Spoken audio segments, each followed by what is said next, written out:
all right, the question you've all been pondering and wondering, and I don't know if I'll change your opinion because it probably depends on what ticket you had in pocket.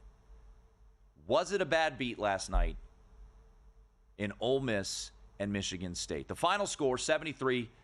Closing number, 3.5, 4, depending on where you look. In the Circa College Hoops contest, it was a push for all of us who were, if you were on Michigan State or Ole Miss, because it was 3. I was on Ole Miss. I took the 4, so I was fortunate to an extent. But I saw the tweets immediately come out as Matthew Murrell's 3, and it was an ugly 3. It was a thud, like, dunk, on the back rim, and then rolls in. And then I was curious to see what folks would say on social media. So here's Hoops Peterson, our own Hoops Peterson, a man who lives and breathes college hoops. And he says, anyone with Michigan State minus 3.5/4, my goodness. Okay? One perspective. Mitch Moss, co-host of Follow the Money, no crying if you had Sparty. Ole Miss was covering 99.9% of that game. 2 VSiN hosts, 2 differing opinions.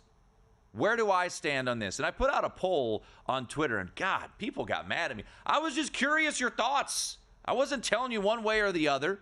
I said, was it a bad beat? Michigan State minus 3.5. 500 of you chimed in on Twitter, at @1TimMurray. 55% of you said no. 44% of you said yes. I am in the camp of, full disclosure, I had Ole Miss last night, Mitch Moss. I don't know if you can cry bad beat when Ole Miss was covering the 3.5/4 for 39-plus minutes. I went and looked back, and I'm like, how many times in this game was Michigan State covering the 4, let alone the 3.5? If you want to do the 3.5, it's a little bit longer. So 3.5, we'll just use that. 3.5.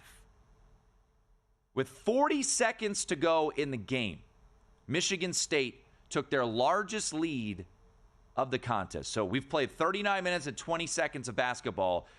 It got to 67-63.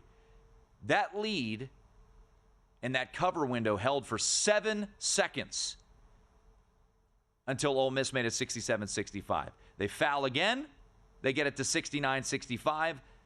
That cover holds for 13 seconds before Ole Miss makes it 69-67. So right now, we're at 20 seconds in covering.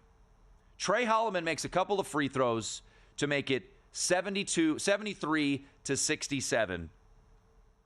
That holds for 4 seconds until Matthew Murrell hits the 3 at the buzzer. As Sean Green from the Sports Gambling Podcast, who you saw last night, and I love the SGP boys, what soulless people are voting no on my Twitter poll that it was not a bad beat? Me. And now insert your ginger jokes that gingers don't have souls. That's fair, too. Fair game. But I understand if you're frustrated, if you had a Michigan State ticket, and you're getting lectured from a dope who had an Ole Miss ticket. But I'll tell you this right now. Come Monday on SportsCenter, when Van Pelt does his bad beats, I bet you this game won't be on there. I bet you he'll say the same thing I did. Ole Miss was covering for 99% of this game.